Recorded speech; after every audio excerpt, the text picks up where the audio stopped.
स्वागत है आपका अपने चैनल केसीएल ट्यूटोरियल में। दोस्तों आज हम डिस्कस करने जा रहे हैं एक नए टॉपिक के बारे में। टॉपिक का नाम है नेशनल हेल्थ पॉलिसी 2017। ये एक टॉपिक है, इसके अंदर दो चार टॉपिक और है और मिली अपने मोदी जी से। जी हाँ, मोदी जी ने बहुत सारी जो नई नई योजनाएं लाई हैं स्वास्थ्य को लेकर, उसी योजनाओं के बारे में हम इस चैप्टर में पढ़ने वाले। आप पढ़ रहे हैं सोशल फार्मेसी, चैप्टर नंबर 1 चल रहा था, उसका लेक्चर नंबर 3 है। उसमें जो ये लास्ट टॉपिक है और ये नए सिलेबस के हिसाब से लास्ट ईयर तक ये सब चीजें आपके सब्जेक्ट में नहीं थी, लेकिन इस बार ये टॉपिक ऐड किए गए हैं आपके सब्जेक्ट में, जो कि नया सिलेबस है। तो हम नई नई चीजों के बारे में पढ़ेंगे, डिस्कस करेंगे कि हम आज के टॉपिक में क्या डिस्कस करने वाले हैं। तो बेसिकली ये टॉपिक का घूम फिर के मेन मुद्दा है वो है नेशनल हेल्थ पॉलिसी। ठीक है, इसको बोलते हैं हिंदी में राष्ट्रीय स्वास्थ्य नीति। देखिए राष्ट्रीय स्वास्थ्य नीति जो है, सरकारें जो होती है, जैसे अपनी शिक्षा नीति लाती है ना कि हर 10 साल 15 साल 20 साल में शिक्षा नीति लाती है, उसी तरह से स्वास्थ्य नीतियां भी लाते हैं। इस स्वास्थ्य नीति में वो अगले 15 साल 20 सालों के लिए अपने एक लक्ष्य बनाते हैं कि इस 20 सालों में हम यहां तक पहुंचेंगे। हमें मृत्यु दर, स्वास्थ्य दर, बच्चों का जन्म दर, फलाना दर, जनसंख्या नियंत्रण, ये बीमारी वो बीमारी, दुनिया भर का जो सामधाम काम है वो सारा का सारा कंट्रोल कैसे होगा, क्या होगा, किसी भी महामारी से हम कैसे लड़ेंगे, किसी भी बीमारी से हम कैसे लड़ेंगे, उस पर पूरी एक बजट बनाते हैं कि इतना हम खर्च करेंगे, इतना इस पे हम काम करेंगे, ये टीम बनेगी, ये लोग होंगे, ये सारा का सारा जो नीति बनती है इसी को नेशनल हेल्थ पॉलिसी कहते हैं। तो चलिए आज दोस्तों, आज के इस लेक्चर में हम लोग इस टॉपिक को डिस्कस करने जा रहे हैं कि हमारा नेशनल हेल्थ पॉलिसी क्या है। चलिए शुरू कर लेते हैं। इससे पहले के दो लेक्चर आप लोग ने पढ़ चुके हैं। अगर आपने नहीं पढ़े हैं तो आप जाके प्लेलिस्ट में सोशल फार्मेसी के नाम पे आप वहां पे इसको सर्च कर सकते हैं। चलिए दोस्तों आगे बढ़ते हैं, हम लोग डिस्कस करते हैं। इसका पहला स्लाइड देखते हैं। ये आपके सामने सिलेबस खुलेगा, तो सिलेबस आप देख लीजिए कि जो आपके सिलेबस में अकॉर्डिंग में है, नए सिलेबस के हिसाब से ये लेक्चर 3 में ये टॉपिक है, इतने टॉपिक हमको पढ़ने हैं। इसको पढ़ने के बाद दोस्तों डिस्कस करेंगे। चलिए पहले हम बात करेंगे नए पहले टॉपिक की। जो हमारा टॉपिक है, पहला टॉपिक है वो है नेशनल हेल्थ पॉलिसी। ठीक है, यह है national introduction of national health policy. देखिए नेशनल हेल्थ पॉलिसी क्या है, मैंने बताया कि सरकारें जैसे शिक्षा नीति लाती है, अपना बजट लाती है हर साल का, वो 1 साल का होता है। शिक्षा नीति 15 से 20 साल की होती है, स्वास्थ्य नीतियां भी 15 से 20 सालों की समय की होती है। वो एक गोल सेट करते हैं कि हमको इतना अचीव करना है इन 15 से 20 सालों में।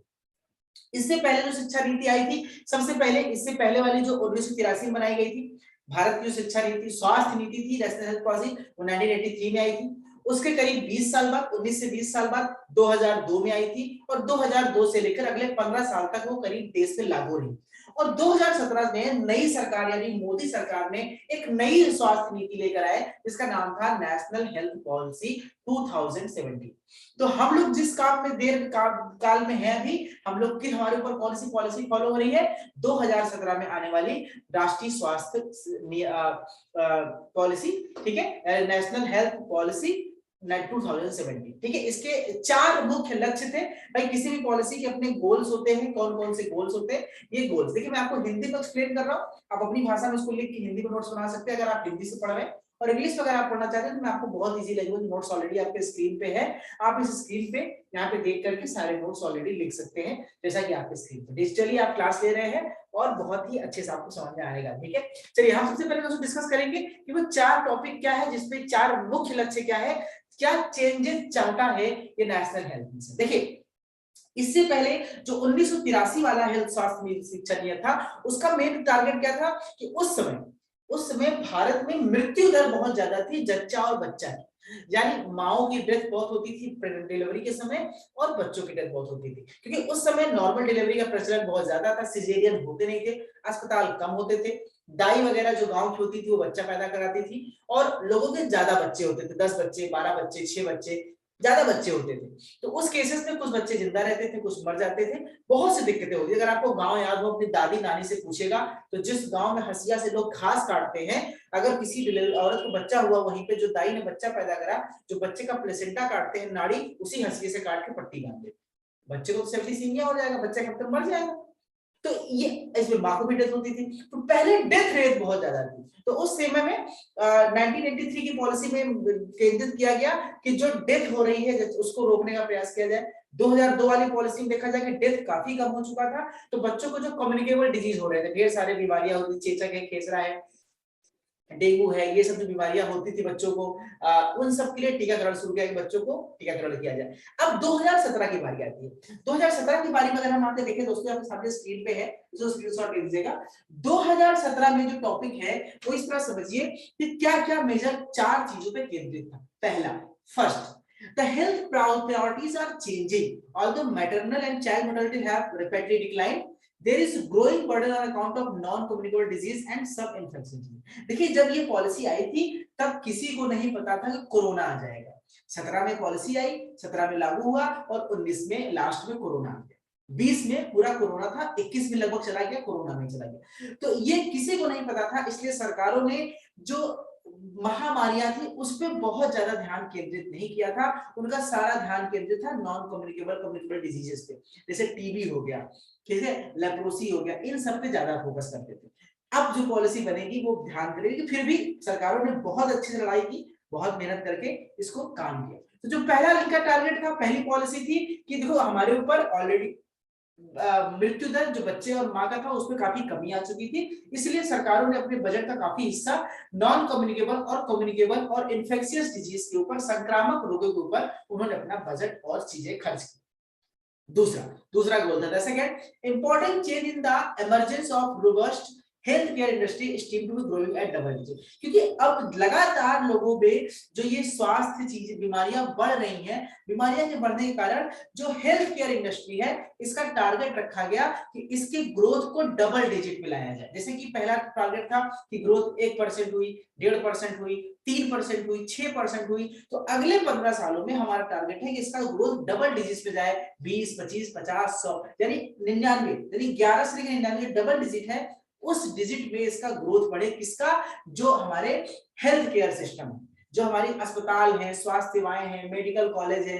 आप देखिए वो कोरोना टाइम में कितनी कमी थी देश में, अस्पतालों की कमी थी, सरकारी सुविधाओं की कमी थी, इसको उजागर किया कोरोना ने। इनको डबल डिजिट में बढ़ाना है, इनकी ग्रोथ के रेट को कई गुना बढ़ाना है, ये दूसरा लक्ष्य था सरकार का। तीसरा लक्ष्य है इस नेशनल हेल्थ मिशन 2007 पॉलिसी का, the change is growing incidence of catastrophic expenditure due to healthcare costs which are presently esteemed to one of the major contribution to poverty। देखिए देश में गरीबी बहुत है, हमारे भारत देश में दोस्तों गरीबी बहुत है, और उस गरीबी में एक और गरीबी का कारण बनता है बीमारियां।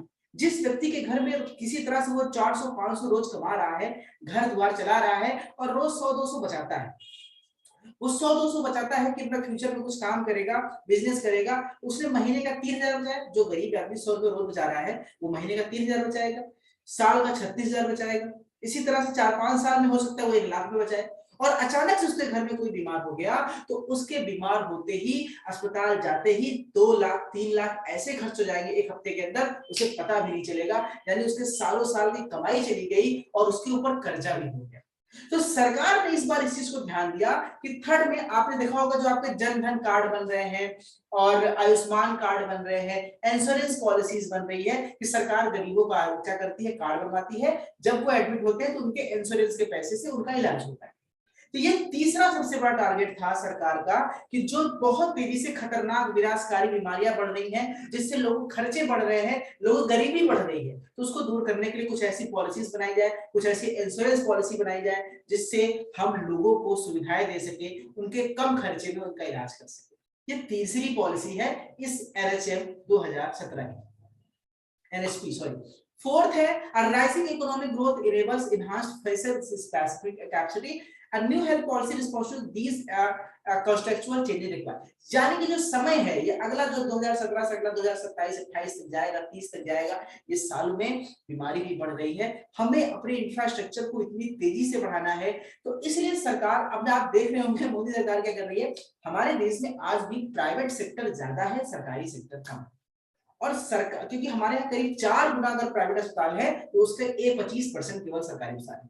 तो हम सारे सरकारी को प्राइवेट नहीं कर सकते और सारे प्राइवेट को सरकारी नहीं कर सकते, इसलिए सरकार एक नया मॉडल ला रही है, PPP model, public private partnership. इस मॉडल में वो सरकारी और प्राइवेट अस्पताल के बीच कोलैबोरेशन करके लोगों का इलाज करेगी सुविधाओं के साथ। यानी आप सरकारी पैसे पे, अभी तक सिर्फ सरकारी अस्पताल में इलाज कर सकते थे, लेकिन आप सरकारी कार्ड पे, आयुष्मान कार्ड पे आप प्राइवेट अस्पतालों में अपना इलाज करा सकते हैं जो सरकार के साथ टाई अप में है। ये तीसरा फोर्थ चौथा इनका मेन पॉलिसी था कि इस तरह से बढ़ाया जाए, कैपेसिटी को बढ़ाई जाए, अस्पतालों की संख्या बढ़ाई जाए, प्राइवेट मेंबरशिप इतनी बढ़ाई जाए कि हम लोगों का इलाज कराने में संभव हो सके। ये कुल 4 प्रमुख पॉलिसी एग्जाम में अगर आपसे पूछेगा 4 नीतियां क्या है 2017 के स्वास्थ्य मिशन की, तो आपको इन्हीं चारों के बारे में एक्सप्लेन करना है। मेरे ख्याल से आप समझ चुके होंगे दोस्तों। चलिए हम थोड़ा सा आगे बढ़ते हैं नेक्स्ट टॉपिक में। आगे हमारा इस नेशनल हेल्थ पॉलिसी 2017 का एम क्या है, क्या सोच के इसको बनाया गया है, इसका प्रमुख एम क्या है। आपके सामने स्क्रीन पे सारा पॉइंट दिख रहा है, मैं आपको मेन पॉइंट आपको समझा रहा हूं। मेन पॉइंट है to inform, clarify, strengthen and prioritise. आपको अपनी नीतियों को, अपनी स्वास्थ्य सिस्टम को क्या करना है, इन्फॉर्म, सूचनादायक बनाना है, क्लैरिफाई करना है कि सभी सही इलाज हो, स्ट्रेंथन, मजबूती प्रोवाइड करनी है, और प्रायोरिटाइज करना है। प्रायोरिटाइज मतलब कि बूढ़ों के लिए अलग सुविधा हो, बच्चों के लिए अलग सुविधा हो, महिलाओं के लिए अलग सुविधा हो, अलग अलग बीमारियों के लिए अलग अलग वार्ड की सुविधा हो, हर चीज के लिए आप उसको प्रायोरिटाइज कर सके। इस आपको इतना मजबूत बनाना है सिस्टम को, इसका लक्ष्य है कि हम access to technologies, developing human resources, encouraging medical tourism, building knowledge, developing better financial protection strategies, strengthen regulation and health system। यानी जो हेल्थ एश्योरेंस है उसको हम पूरी तरह से सुदृढ़ कर सके, मजबूत कर सके, यही इसका मिशन है 2017 के नेशनल हेल्थ पॉलिसी का। इसको अपनी भाषा में हिंदी में खूब अच्छे सजा के संवार के निबंध की तरह आप लिख सकते हैं दोस्तों। मैंने आपको मोटी मोटी जो बात थी वो समझा दी। आगे बात करते हैं की पॉलिसीज एंड प्रिंसिपल।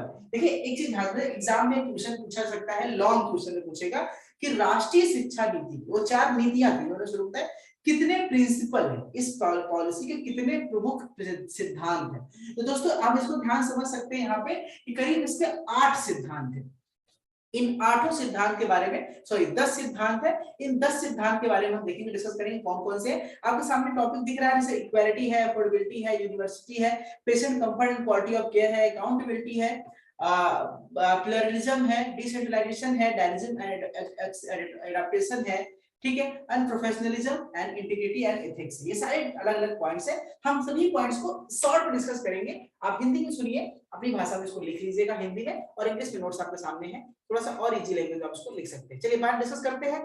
हम पहले टॉपिक डिस्कस करेंगे, जो हमारा पहला टॉपिक है वो है प्रोफेशनलिज्म, इंटीग्रिटी एंड एथिक्स। देखिए प्रोफेशनलिज्म, इंटीग्रिटी और एथिक्स का मतलब है व्यावसायिकता, ठीक है, और अपने सिद्धांतों के अनुसार। यानी कि आपको जो स्वास्थ्य सिस्टम है उसको, जैसे अभी तक स्वास्थ्य सिस्टम क्या था, पूरी तरह सरकारी सिस्टम, अनुदान पे बेसिस से, सरकार जो पैसा देती थी उसी पैसे से वो चलता था, डॉक्टरों की सैलरी, नर्सों की सैलरी। अब इसको जो हम व्यवसाय के तौर पे लाएंगे, व्यवसाय के तौर पे मतलब है कि जो बड़े बड़े कंपनियां हैं, जो बड़े बड़े लोग हैं, जो चैरिटी के बेसिस पे काम करते हैं, जो नो प्रॉफिट से, टाटा कंपनी है बहुत पैसा कमाती है, तो उनके चैरिटेबल हॉस्पिटल चलते हैं। तो उसी तरह से उन लोगों से डोनेशन लेके, उनके शेयर लगा करके अस्पतालों को डेवलप किए जाए, पीपीपी मॉडल पे अस्पतालों को डेवलप किया जाए। अस्पतालों को डेवलप करने के बाद ताकि उनमें इंफ्रास्ट्रक्चर को हम बढ़ा सके, उसमें लोगों को सुविधाएं बढ़ा सके, ये पहला हमारा सिद्धांत है। दूसरा है इक्विटी। इक्विटी सिद्धांत है समानता का सिद्धांत, यानी कि हमें कभी भी सरकारी अस्पतालों में या प्राइवेट अस्पतालों में वीआईपी कल्चर खत्म करना है। सरकार कहती है, हमारा दूसरा सिद्धांत है कि हमें वीआईपी कल्चर खत्म करना है। यानी कि हम इसको कह सकते हैं कि भाई से अस्पताल पहुंचे आप, तो आप गरीब हैं, आप बाहर हैं, आपको बेड नहीं मिल रहा है, कोई दूसरा आपसे बड़ा आदमी आया, बहुत पैसे वाला आया, उसको तुरंत बेड मिल गया, तो मंत्री जी का फोन आ गया तो उनको बेड मिल गया। ये कल्चर खत्म करना है। वॉल्दो ये खत्म बहुत मुश्किल से नहीं होगा, भारत में वीआईपी कल्चर अंग्रेज जो देकर गए हैं वो शायद ही खत्म हो, लेकिन इसकी सरकार कोशिश है। दूसरा सिद्धांत है इक्विटी लाना है, समानता लाना है, ना कास्ट पे, ना गरीबी पे, ना जेंडर पे, ना किसी भी रंग भेद पे, किसी पर भी हमें विषमता नहीं दिखानी है, विषमता नहीं लानी है, समानता दिखाते हुए लोगों की सेवा करनी है। ये हमारा दूसरा सिद्धांत है इक्विटी का, हमारा मतलब एनएचपी, एनएचएम 2017 का। तीसरा है अफोर्डेबिलिटी। अफोर्डेबिलिटी मतलब जो महंगे से महंगे इलाज हैं, उसको भी हमारा जो पब्लिक है, जो हमारे देश के नागरिक हैं, वो अफोर्ड कर सके। उन्हें हम महंगे से महंगे इलाज सस्ते में प्रोवाइड कराएं, उनको हम इंश्योरेंस पॉलिसी से जोड़े, उनको हम अलग अलग सुविधाएं दें ताकि वो उसका इलाज करा सके, और उसके लिए हमें उस पे हम उनको लोन या किस्त वगैरह की सुविधाएं भी प्रोवाइड करा सके। वो धीरे धीरे उसका पेमेंट से 10% तक, 20-40% तक एक्सपेंडिचर को भी वो पे करें, और धीरे धीरे वो मंथली फाइनेंस इंस्टॉलमेंट के द्वारा पे कर सके। ये सब सुविधाएं बनानी है ताकि कोई भी लोग व्यक्ति बीमारी के भार को सहन कर सके। यूनिवर्सलिटी का मतलब है कि जो हमारा जो ये हेल्थ सिस्टम है वो यूनिवर्सल का मतलब है कि आप किसी गांव में हो, किसी शहर में हो, आप किसी भी परिस्थिति में हो, आप गरीब हैं, मिडिल क्लास है, अपर क्लास है, कहीं भी कुछ भी हेल्थ स्टेटस है, आपको एक सुचारू व्यवस्था मिल सके, आपको सही व्यवस्था मिल सके, आपको हर जगह आप अपना इलाज करा सके। ये इसका अगला प्रिंसिपल है। चलिए आगे डिस्कस करते हैं दोस्तों। Patient centred and quality of care, जो हमारे अस्पताल हो वो मरीज पे केंद्रित हो, ना कि किसी नेतागिरी पे, ना वीआईपी कल्चर पे, ना किसी और पे। मरीज की जैसा है, अगर मरीज बहुत सीरियस है तो हमें उसका इलाज पहले करना है, चाहे वो किसी भी जाति का हो, धर्म का हो, मजहब का हो, किसी एरिया का हो, और वो किसी भी लिंग का हो। ठीक है, हमें पेशेंट सेंटर्ड होकर के, हमें मरीज पे केंद्रित होकर उसको इलाज करना है और उसे क्वालिटी ऑफ केयर देना। ये हमारा 5वां सिद्धांत कहता है इसका। छठा सिद्धांत है अकाउंटेबिलिटी। अकाउंटेबिलिटी मतलब होता है उत्तरदायित्व, जवाबदेही। अगर कोई गलत है, कोई सिस्टम में करप्शन करता है, चाहे वो मंत्री हो, चाहे वो नेता हो, चाहे डॉक्टर हो, चाहे डॉक्टर उसका वहां का फार्मासिस्ट हो, चाहे वहां का कोई भी ट्रस्टी हो, अगर किसी ने गलत किया है, अगर उस अस्पताल में कुछ गलत हुआ तो सबकी अकाउंटेबिलिटी है। अगर किसी अस्पताल में मरीज मरते हैं, किसी अस्पताल में आग लगती है, किसी अस्पताल में ऑक्सीजन कमी से लोग मरते हैं, तो वहां पे जो जब सारे एडमिनिस्ट्रेशन की अकाउंटेबिलिटी होगी, जवाबदेही होगी, कोई भी बच नहीं सकता, सबको जवाब देना होगा। इसे हम बोलते हैं अकाउंटेबिलिटी। अगला सिद्धांत है इस मिशन का अकाउंटेबिलिटी का। अगला है इंक्लूसिव पार्टनरशिप। इंक्लूसिव पार्टनरशिप मतलब है कि अब हम अगर आप चाहें तो ये, इसका आपने शेयर मार्केट सुना होगा। जैसे कोई कंपनी है केसीएल फार्मेसी, इस पे आप अपना, हमारे पास 1000 शेयर है, आप उसके शेयर खरीद सकते हैं, रेट बढ़ेगा शेयर बेच सकते हैं, आप उस पर अपनी भागीदारी कर सकते हैं। उसी तरह से जितने भी हमारे अस्पताल हैं, उसमें कुछ प्रॉफिट एजेंसियां हैं, कुछ नॉन प्रॉफिट एजेंसियां हैं, कुछ एनजीओ वाले हैं, वो उसके साथ जुड़ के अपनी सेवाएं दे सकते हैं, अपनी भागीदारी कर सकते हैं। एग्जांपल समझिए कि आपके गांव में कोई एक सरकारी अस्पताल है, आपके गांव में स्टाफ कम है, अचानक से महामारी आई, बहुत ज्यादा मरीज आ गए, लोग कम है। अगर आप फार्मासिस्ट है अपने गांव में, आप बिना सैलरी के, बिना किसी सेवा के, आप वहां जाके अपनी सेवाएं दे सकते हैं, लोगों की जान बचा सकते हैं। इसी को हम लोग इंक्लूसिव पार्टनरशिप कहते हैं। तो सहभागिता बढ़ाई जाए, लोगों को मोटिवेट किया जाए ताकि वो सेवा में आगे आए, अपना सहयोग धन से, तन से, मन से करके अस्पतालों में सहभागिता बढ़ाएं। अगला है प्लूरलिज्म। प्लूरलिज्म होता है बहुलता, मतलब कि जो हमारा जो सिस्टम है वो अपने हिसाब से उसको चूज कर सके कि वो क्या सिस्टम चाहिए, वो अप्रोप्रिएट। अब वो ऑनलाइन सिस्टम आजकल आयुष मंत्रालय के द्वारा आप देखते हैं कि ढेर सारे सिस्टम डेवलप हो गए हैं, तो वो गवर्नमेंट या प्राइवेट जो भी सिस्टम हो चाहे वो चूज कर सके, अपने हिसाब से उसका चयन कर सके और अपने हिसाब से उस पर काम कर सके। ये उसका अगला सिद्धांत है। ये 8वां सिद्धांत था। 9वें सिद्धांत में दोस्तों आते हैं। 9वां सिद्धांत है डिसेंट्रलाइजेशन, विकेंद्रीकरण। डिसेंट्रलाइजेशन मतलब क्या होता है कि जैसे कि यहाँ पे जो कंपनी, जैसे कि एक होता है ना कि एक अस्पताल का मालिक है, एक भारत सरकार है, वो जो आदेश पारित करेंगे वही हिसाब से काम चलेगा। कभी कभी क्या होता है कि आपके घर के बड़े कोई नियम बनाते हैं, कोई कानून बनाते हैं, लेकिन आप छोटे हैं, आपको लगता है कि नहीं, अगर यहाँ पे इस चीज को बदल के हम ये कर दें तो चीजें और अच्छी हो सकती हैं। इसी को बोलते हैं डिसेंट्रलाइजेशन। मतलब कि जरूरी नहीं है कि जो निर्णय ऊपर से लिया गया वही सही।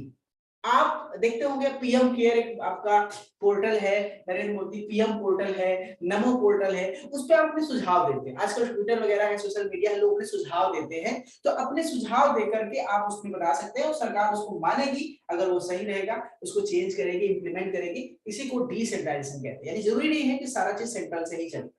और डायनेमिज्म एंड एडेप्टिवनेस, यानी सरकारों के पास एक क्षमता होनी चाहिए किसी अस्पताल के पास कि कभी भी कोई परिस्थिति बदले तो अस्पताल नई स्थिति को अडॉप्ट कर सके। जैसे अचानक से 2019-20 में कोरोना आ गया, हम उसके लिए प्रिपेयर नहीं थे, ना हमारी पॉलिसी उसके लिए बनी थी, ना हमारे पास उतना बजट था।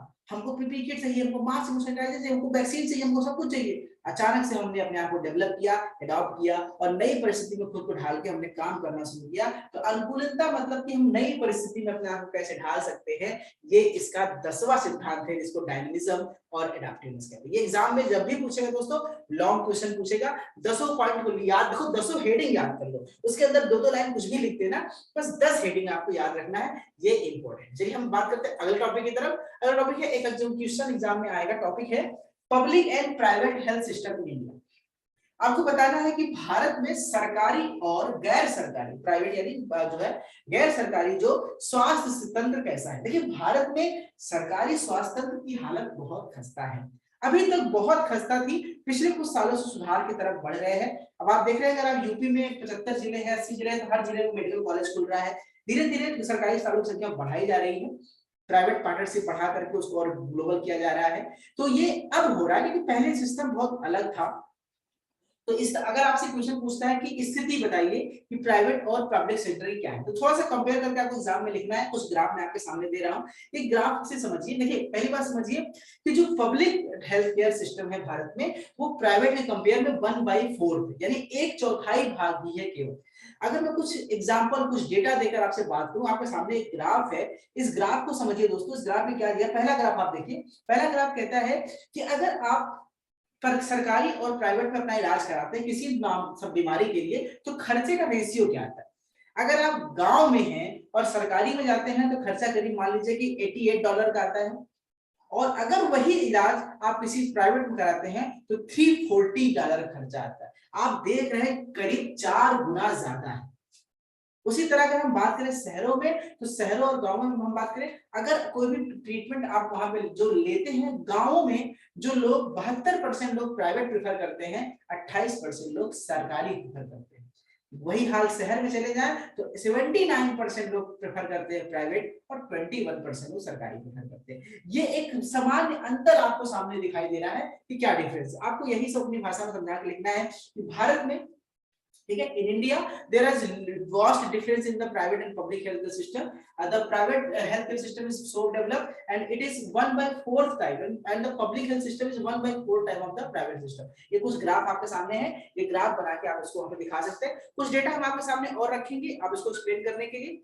जैसे कि मैं आपको बताऊं, जो प्राइवेट हेल्थ केयर सिस्टम है, पहले इसको देख लेते हैं। पब्लिक हेल्थ केयर सरकारी सिस्टम है, वो कैसा है, सरकारी सिस्टम में किस लेवल पे काम होता है। तो आप अगली हेडिंग कि हमारे देश में पब्लिक हेल्थ केयर सिस्टम कैसा है, सरकारी कैसा है। तो सबसे पहले प्राइमरी लेवल है, सेकेंडरी लेवल है, टर्शियरी लेवल। प्राइमरी लेवल में पीएससी और सीएससी आते हैं, पीएससी और सीएससी, सीएससी में आता है सब हेल्थ सेंटर, ठीक है, और प्राइमरी हेल्थ केयर सेंटर। तो जो हमारे सब health care centre, primary health care centre है, उसमें जो पब्लिक पॉपुलेशन है 5-10 हजार, 10 से 20 हजार लोगों का इलाज कर सकते हैं।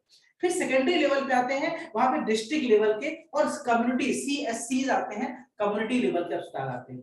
फिर टर्सरी में मेडिकल कॉलेज आते हैं, बड़े बड़े कॉलेज आते हैं डिस्ट्रिक्ट लेवल पे। ये 3 तरीके से वहां पे करीब 50,000 60,000 पेशेंट भी आ सकते हैं, एक बार में इलाज कर सकते हैं। जैसे एम्स वगैरह बहुत बड़े लेवल पे, वहां पर लाखों पेशेंट एक साथ एडमिट होते हैं, बहुत ज्यादा बड़ा सेंटर।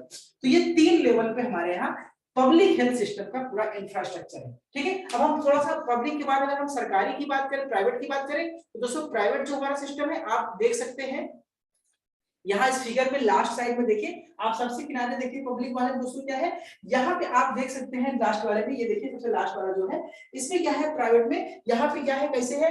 सबसे पहले आप क्लिनिक देखिएगा, छोटे लेवल पे क्लिनिक होगा, उसके ऊपर नर्सिंग होम होगा, उसके ऊपर हॉस्पिटल होगा, और उसके ऊपर बड़े लेवल का हॉस्पिटल, जैसे टाटा वगैरह का हॉस्पिटल है। ये 3-4 लेवल में बटे हुए होते हैं, लेकिन पैसे हर जगह लगने हैं, वहां पे आप बीमारी के हिसाब से अपना इलाज करा सकते हैं, ठीक है। एक है पीपीपी मॉडल, ये क्या है कि आप सरकार पब्लिक और प्राइवेट दोनों को मिला करके, जैसे मैंने कहा कि पहले आप सरकारी इलाज सिर्फ सरकारी अस्पताल में करा सकते थे, अब आप सरकारी अस्पताल मेदांता में भी करा सकते हैं, फिनिक्स में भी करा सकते हैं, फोर्ट में भी करा सकते हैं, प्राइवेट अस्पतालों में आप करा सकते हैं, वहां पे सरकार की पार्टनरशिप है। तो पीपीपी मॉडल में सारे प्राइवेट अस्पताल को सरकारी बनाया जा रहा है और सारे सरकारी को प्राइवेट बनाया जा रहा है, यानी दोनों सारे अस्पतालों को प्राइवेट और सरकारी को मिला जुला के चलाया जाएगा ताकि ज्यादा से ज्यादा लोगों का इलाज कर सके। इस पे बहुत बड़ा डिबेट हम कर सकते हैं कि सिस्टम गलत है, मोदी जी पूरा सिस्टम बेच रहे हैं, सारा सरकारी अस्पताल बेच रहे हैं, सब बेच रहे हैं। आप ये भी कह सकते हैं, या भी आप ये भी कह सकते हैं कितना ज्यादा करप्शन था, इतना ज्यादा चीजें थी, जिसको संभालने के लिए अब वो प्राइवेट पार्टनरशिप ला रहे हैं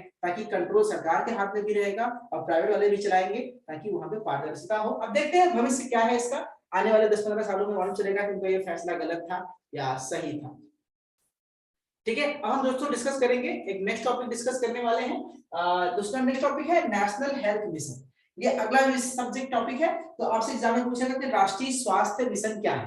तो ये नेशनल हेल्थ मिशन जो है ये दो भागों में बांटा गया है। पहला पढ़ सकते हैं, इसको दो भागों में बांट सकते हैं, NHUM, NHRM। देखिए NHU मतलब होता है नेशनल हेल्थ, देखिए एक हमारा है NHM में, UM में मतलब होता है नेशनल हेल्थ अर्बन मिशन यानी शहरी क्षेत्रों के लिए, और NRHM national rural health mission. फिर से मैं रिपीट करूं, मैं गलत बोल दिया था, NRHM national rural health mission, और दूसरा है NUHM national urban health mission. Rural मतलब गांव के लिए और अर्बन मतलब शहरों के लिए। दो अलग अलग पॉलिसी इसके अंतर्गत आती है। इसमें सरकारें नियम बनाती है। मैं आपको बस स्क्रीन पे दे रहा हूं नोट्स, उसको लिख लीजिएगा, बहुत एक्सप्लेन नहीं करूंगा। क्योंकि जो NRHM की बात करें, नेशनल रूरल हेल्थ मिशन, ये गांवों के लिए होता है।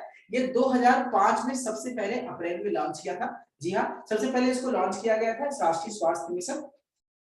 उसमें क्या किया गया था, उसमें अलग अलग राज्यों के लिए एक अलग अलग एक स्वास्थ्य सेवाओं को जोड़ने की बात हुई थी। जैसे कि हम EAG में बात करें तो बिहार है, झारखंड, MP, छत्तीसगढ़, यूपी, उत्तराखंड, उड़ीसा और राजस्थान।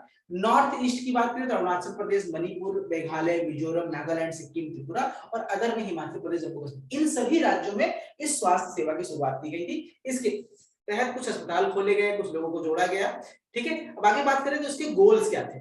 ठीक है, इसके एम क्या थे, क्यों इसको खोला गया, NRHM को क्यों बनाया गया, किस कारण से इसका स्थापना की गई। इनका जो मेन उद्देश्य है दोस्तों कि शहर में, सॉरी गांवों में उच्च क्वालिटी की स्वास्थ्य सुविधाएं प्रोवाइड की जाए। वहां पे जो डॉक्टर्स हैं, वहां फार्मासिस्ट हैं, वहां जो नर्सेज हैं, उनकी तैनाती की जाए, उनको जोड़ा जाए गांवों से।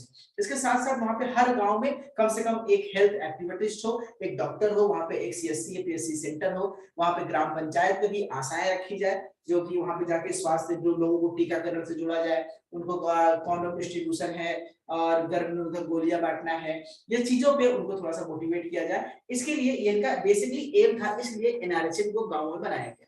ठीक है, गोल क्या थे, क्या क्या इनके लक्ष्य थे। तो इनका जो लक्ष्य था, देखिए पहली बात इनका लक्ष्य था इन्फेंट मोर्टिलिटी रेट, जो बच्चों की मृत्यु दर थी, और मैटरनल मोर्टिलिटी रेट, जो माताओं की मृत्यु दर थी, उसको कम करना। पहला लक्ष्य 2005 में बनाया गया था।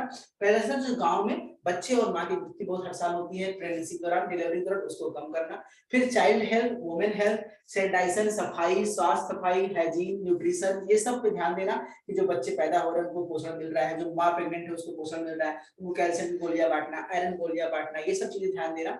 ये सब चीजें ध्यान देना और मेंटेनेंस करना अस्पतालों का, वहां पे सभी लिंगानुपात को ध्यान देना, लाइफ स्टाइल को चेंज करना। ये इनके लक्ष्य थे जिसके लिए उन्होंने आशाएं नियुक्त की, आशा नियुक्त किया और लोगों को थोड़ा सा मोटिवेट करना शुरू किया। ठीक है, इसी तरह से NRHM था। ठीक है, NRHM की बात कर ले तो ये हमारा जो है NUHM, sorry, national urban health mission, ये शहर के लिए था। तो इसको भी शहर के लिए इसको मई 2013 में शुरू किया गया था। पहले हमने गांव के लिए शुरू किया, फिर हमें जरूरत पड़ी कि नहीं शहरों में भी इस तरह के क्रांतिकारी कदम की जरूरत है, तो उन्होंने 1 मई 2013 को सरकार ने एक नई योजना शुरू की जिसका नाम रखा गया NUHM, national urban health mission, जो नेशनल रूरल हेल्थ मिशन की तरह ही काम करता है। जो काम वो गांव में करते थे वही काम ये शहर में करते थे। आप इसके स्क्रीन में जो डेटा है वो आप वहां से देख के लिख सकते हैं। ठीक है, ये कहाँ फोकस करता है, ये अर्बन पुअर पीपुल में, जो शहरों में गरीब लोग हैं उन पे ये फोकस था, उनके लिए काम करता है। वहां पे उनके लिए गरीब जो गांव में बच्चे हैं, रिक्शा वालों के बच्चे हैं, गरीब बच्चे हैं, झोपड़पट्टी में जो बच्चे शहरों में रहते हैं, जो माइग्रेंट है, उनके लिए फोकस था। उनमें बीमारियां, उनमें इलाज, उनकी चीजों के बारे में ये जो योजना है ये उनके लिए काम करती है। ठीक है दोस्तों, इनका भी गोल क्या था, बिल्कुल वही है कि गरीबों में, जो गांव शहर के अंदर जो गरीब है, उनके स्टेटस को बदलना, उनके स्वास्थ्य को बदलना, उनके नई नई हेल्थ केयर सुविधाएं प्रोवाइड करना, उनके पब्लिक हेल्थ को सिस्टम को इम्प्रूव करना, उन तक दवाओं और स्वास्थ्य सुविधाओं को पहुंचाना, ये सभी काम करना NUHM का गोल हुआ। ठीक है दोस्तों, ये हम लोग टॉपिक खत्म कर लिया। NHM का दो टॉपिक थे, NRHM और NUHM। एग्जाम में अगर आपसे लॉन्ग पूछेगा दोनों लिखना और अलग अलग पूछेगा तो कोई बात नहीं, आप अलग अलग यहाँ पे लिख सकते हैं। चलिए अब अगला आता है मिलेनियम्स डेवलपमेंट गोल। ये भी एक शॉर्ट टॉपिक है, इसको समझ लीजिए। ठीक है, एग्जाम में जब भी पूछेगा शॉर्ट में पूछेगा, लॉन्ग में नहीं पूछेगा। मिलेनियम डेवलपमेंट गोल समझिए कि यूएन, आप जानते क्या है यूएन? यूनाइटेड नेशन, संयुक्त राष्ट्र संघ। संयुक्त राष्ट्र संघ में सभी देश एक दूसरे से जुड़े होते हैं, एक कमेटी होती है। तो संयुक्त राष्ट्र संघ ने 2000 के सितंबर में एक मीटिंग रखी, एक समिट की स्थापना की, जिसका नाम था यूएन मिलेनियम समिट 2000। ठीक है, ये सितंबर 2000 बनाया गया था। इसमें करीब 189 देशों ने भाग लिया था, भारत भी था उसमें, और उसमें करीब 147 देशों के राष्ट्र प्रमुखों ने अपने साइन करके अपने प्रस्ताव को पारित किया था। और ये इन्होंने एक लक्ष्य रखा था कि हमें 2015 तक कुछ लक्ष्य हासिल करने। सर देखिए ध्यान दीजिएगा, 2000 में मीटिंग हुई थी, यूएन ने किया था, कहां पे? सितंबर में, यूएन समिति में, और राष्ट्रीय स्वयं संघ ने ये किया था। और इनका टारगेट था कि हमें 2015 तक कुछ लक्ष्य को प्राप्त करना है स्वास्थ्य से रिलेटेड। वो 15 लक्ष्य क्या, एग्जाम में सॉरी वो लक्ष्य क्या है, जब भी आपसे एग्जाम में पूछेगा आपसे बस वो लक्ष्य के नाम पूछेगा। तो आपको ये वाला पॉइंट डिस्कस करना जो आपके स्क्रीन पे दिख रहा है, और वो सारे लक्ष्य के गोल के हेडिंग लिखनी है, और कुछ इसको एक्सप्लेन नहीं करना है, शॉर्ट में पूछेगा। मैं आपके सामने ला रहा हूं कि हमारे वो सारे लक्ष्य कौन कौन से थे दोस्तों। तो देखिए पहला 8 गोल थे 2015 के लिए। पहला गोल था eradicate extreme poverty and hunger, जो सभी विश्व में जो भूख और गरीबी है उसको नष्ट करना। हमें ऐसी योजनाएं बनानी है, गरीब देशों की मदद करनी है, अमीर राज्यों को ज्यादा मदद करनी पड़ेगी गरीबों के लिए, कि भूख से कोई ना मरे और गरीबी को खत्म करना है। 2015 बीत चुका है, हम लोग 21 में हैं। आप सोच सकते हैं गरीबी कितनी खत्म हुई है और भूख कितने खत्म हुई। दूसरा इंप्रूव मैटरनल हेल्थ, जो माए मर जाती थी डिलीवरी में, उनके मृत्यु दर में कमी लानी है। इस पे काफी सुधार हुआ है, मृत्यु दर माओ का काफी कम हुआ। एक्टिव ठीक है, अचीव यूनिवर्सल प्राइमरी एजुकेशन, सभी लोगों को शिक्षित करना है, ये हमारा तीसरा लक्ष्य था इस समिति का, और इस पे काम हो रहा है, अभी भी काम चल रहा है। Combat HIV AIDS malaria and other disease, हमें मलेरिया एचआईवी एड्स और अदर बीमारियां इस संसार से ही खत्म कर देंगी, ये हमारा चौथा लक्ष्य था। हम लोगों ने काफी हद तक मलेरिया पे और एड्स पे कंट्रोल पाया गया है, लेकिन नई नई बीमारियां आ रही है, कोविड आ जाएगा कौन जानता था, ये चीजें हैं। अगला हमारा जो लक्ष्य पांचवा है, provide gender equality and empowerment, हमें नस्ल जो ये लिंग भेद है खत्म करना है, कि लड़कियां ये काम नहीं कर सकती, लड़के ये काम नहीं कर सकते, लड़कियों को यहाँ पे नौकरी नहीं मिलेगी, इस विभाग में लड़कियां नहीं रह सकती, लड़कियां पुलिस नहीं हो सकती, लड़कियां आर्मी नहीं हो सकती, लड़कियां हवाई जहाज नहीं उड़ा सकती, ये लड़कियां ये काम नहीं करेंगी। ये जो भेद है वो खत्म करना है और महिलाओं का सशक्तिकरण करना है, उनको एम्पावर करना। बस हेडिंग हेडिंग लिखना, दैट्स सफिशिएंट। अगला है एंश्योर एनवायरमेंटल आपका सस्टेनेबिलिटी। हाँ, लगातार विकास की राह में प्रदूषण बढ़ता जा रहा है और हमारा इन्वायरमेंट बर्बाद होता जा रहा है, और इन्वायरमेंट बर्बाद हो रहा है। इसका सबसे एग्जांपल आप दिल्ली में आजकल देख सकते हैं कि क्या हालत है, वहां पे लॉकडाउन लगाना पड़ रहा है प्रदूषण की वजह से। तो उसको हमको बचा के रखना, ये हमारा अगला गोल था। उसी तरह से चाइल्ड मोर्टेलिटी, बच्चों के जो मृत्यु दर है उसको कम करना, ये अगला लक्ष्य है। और global partnership for development, development के लिए वैश्विक तौर पर पार्टनरशिप करें, चाइना मदद करे, जापान भारत मदद करे, रसिया मदद करे, पाकिस्तान की, ऐसे कर सभी देश आपस में कोऑपरेट करके अपने व्यवसाय को बढ़ा करके एक दूसरे की हेल्प कर सकते। ठीक है दोस्तों, इस चैप्टर में एक लास्ट टॉपिक है एफआईपी समिट है। देखिए एक जिसे आपने देखा, ये सस्टेनेबल डेवलपमेंट गोल्स क्या कहते हैं, ऑलरेडी मैं बता चुका हूं, यहाँ पे आपको देखने की जरूरत नहीं है। ठीक है, इसको आगे बढ़ते हैं दोस्तों, हम लोग आगे बढ़ते हैं। एफआईपी डेवलपमेंट गोल, देखिए एफआईपी, ये इसका हिंदी, इसका जो पूरा नाम है वो है फार्मास्यूटिकल फेडरेशन। ठीक है, इंटरनेशनल फार्मास्यूटिकल फेडरेशन। आप कहेंगे भैया फार्मास्यूटिकल पी से होता है, लेकिन इनका अलग टर्म है। तो एफआईपी का पूरा नाम है इंटरनेशनल फार्मास्यूटिकल फेडरेशन। इसमें पूरे विश्व के जितने भी फार्मेसी कंपनियां हैं, उन लोगों ने, फार्मासिस्टों ने एक आपस में एक टीम बनाई, जिसका नाम रखा गया एफआईपी, इंटरनेशनल फार्मास्यूटिकल फेडरेशन, जिसकी स्थापना 1948 में की गई। और ये डब्ल्यूएचओ के साथ मिलकर इन्होंने कुछ गोल बनाए कि हमको अगले आने वाले 15-20 सालों में इतने लक्ष्यों को प्राप्त करना है। पूरे इनके 15, 20, 18 लक्ष्य है। अब यहाँ पे एग्जाम में जब से पूछेगा, बस ये बताना कि कौन बनाया, कैसे बनाया, कब बना, और इनके लक्ष्य क्या है। लक्ष्यों की बस आपको हेडिंग लिखनी है दोस्तों। तो हेडिंग मैं आपके सामने स्क्रीन पे ला रहा हूँ, आप देख सकते हैं यहाँ पे, ये आपके कुल 21 लक्ष्य हैं। ये 21 लक्ष्य हैं। इन 21 लक्ष्यों के बस नाम लिख दीजिएगा, इसको एक्सप्लेन करने की कोई जरूरत नहीं है, मैं हट रहा हूँ, आप स्क्रीनशॉट ले लीजिए यहाँ पे 21 लक्ष्यों का।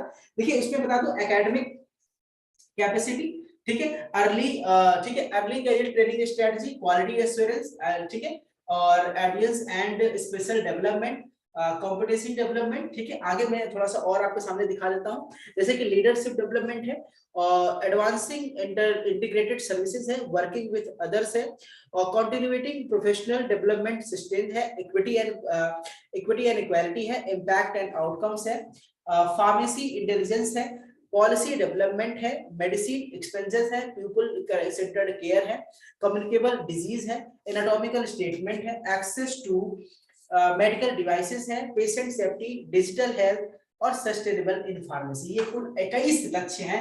आपको 21 का नाम याद करना पड़ेगा, वेरी सॉरी, आपको याद करना पड़ेगा दोस्तों, हम इस पे कुछ कर नहीं सकते हैं, ठीक है। आपको ये याद करना पड़ेगा दोस्तों, क्योंकि ये आपको एज इट इज लिखना, एग्जाम में जब भी पूछेगा तो बस 21 का नाम लिख लीजिएगा।